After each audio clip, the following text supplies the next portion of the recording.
This is the Voice of the Worker, bringing you the news for May 9th, 2025.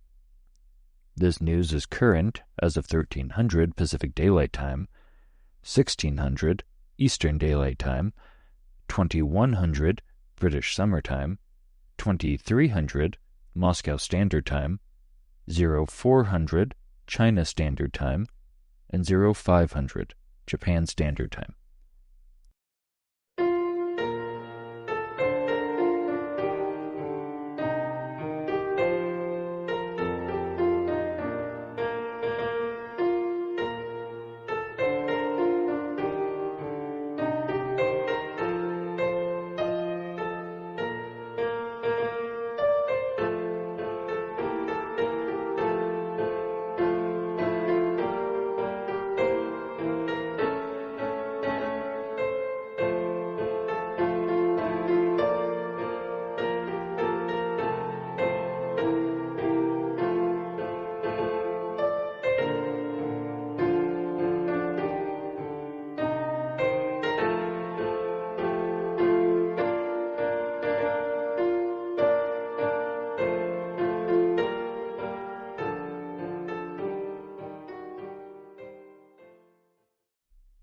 Moscow's Red Square hosted the 80th anniversary of Victory Day today, honoring the 27 million Soviet lives lost in the defeat of fascism. However, with no Western leaders present at the celebration, and with the Russian-initiated ceasefire coming to an end, this year's event carried a defiant message to the people of the world. The fight against fascism did not end in 1945. Chinese President Xi Jinping was seen sat directly next to the Russian President Vladimir Putin when at 10 a.m. local time the clocks of the Kremlin rang out, signifying the start of the day's events. During his speech, President Putin paid tribute not only to the heroic role of the Soviet Red Army in defeating Nazi Germany, but also highlighted the important role of the people of China in combating and ultimately defeating Japanese imperialism. Remembering that the Soviet Union lost 27 million citizens in their struggle against German fascism, and the Chinese people lost upwards of 20 million while resisting Japanese imperialism, U.S. President Donald Trump has shamefully issued a statement stating, quote, "The United States has never joined in with the proper celebration of our own, and victory was mostly accomplished because of us," end quote. This is despite the fact that the United States experienced no fighting in the mainland of their country, with only over 400,000 U.S. service members being killed during the conflict, and that the United States attempted to use the post-war period to build up a hegemonic world order that those in Russia and China are needing to resist today. The statement of Donald Trump is in sharp contrast to that of President Putin, who ensured all involved were recognized for their respective roles in the war. During his speech, he recognized the European front for their role in defeating Germany, naming all Allied powers, including the United States, during his speech. In our first and only break of the program, we invite you to listen to the Soviet song, Victory Day. When we return, we look at how events unfolded during the Russian-declared ceasefire in honor of the Russian and Ukrainian people's role in defeating Nazi Germany in 1945.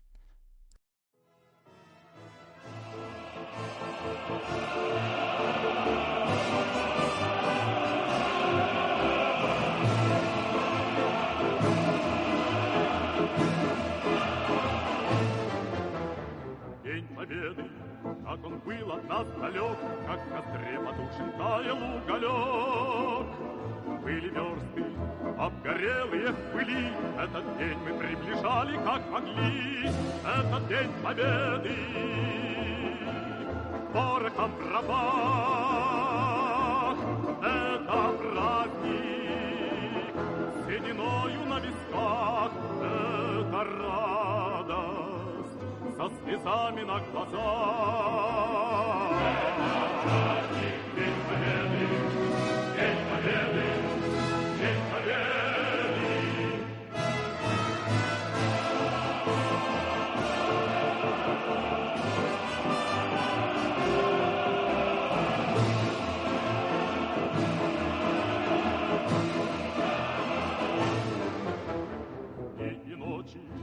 парфеновских печей не смыкала наша Родина очей.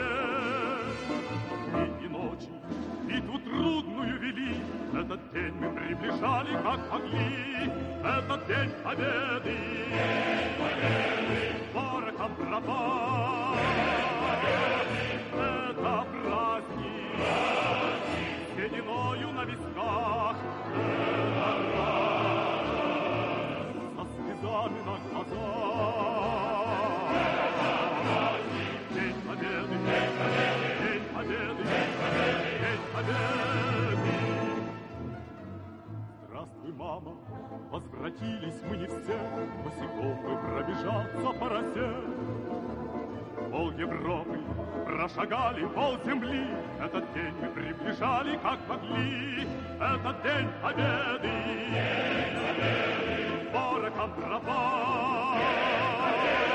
Это праздник, сединою на висках.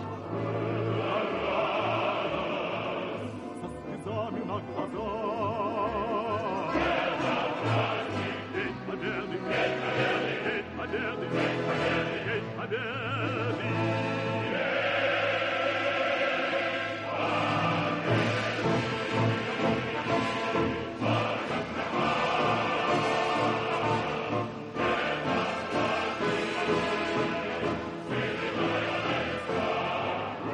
Это радость, со слезами на глазах.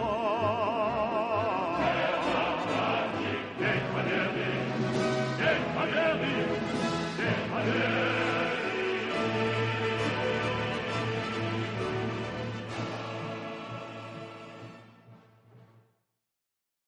Exactly at midnight on the 8th of May, Russian armed forces ceased hostilities and all advancement in the special military operation.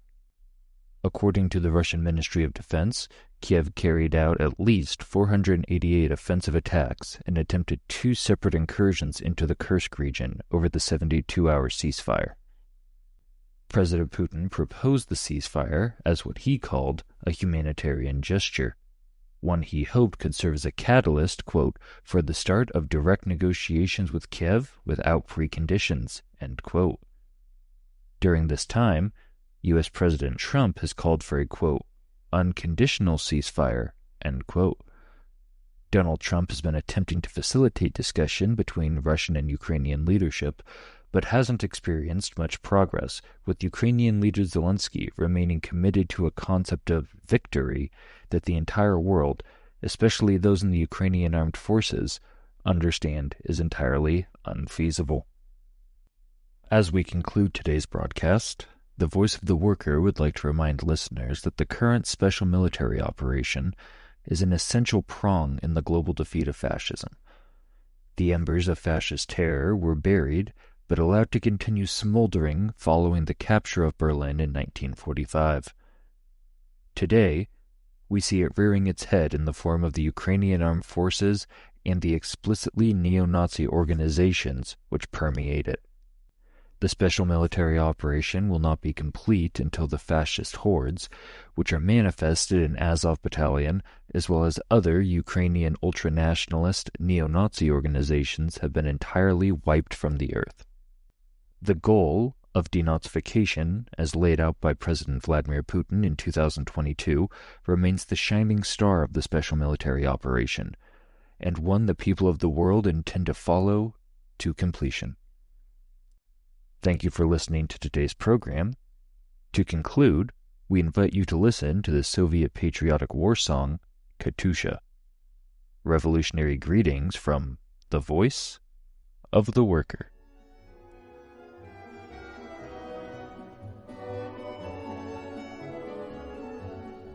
Расцветали яблони и груши, поплыли туманы над рекой. Выходила на берег Катюша, на высокий берег, на крутой. Выходила на берег Катюша, на высокий берег, на крутой. Выходила, песню заводила про степного сизого орла, про того, которого любила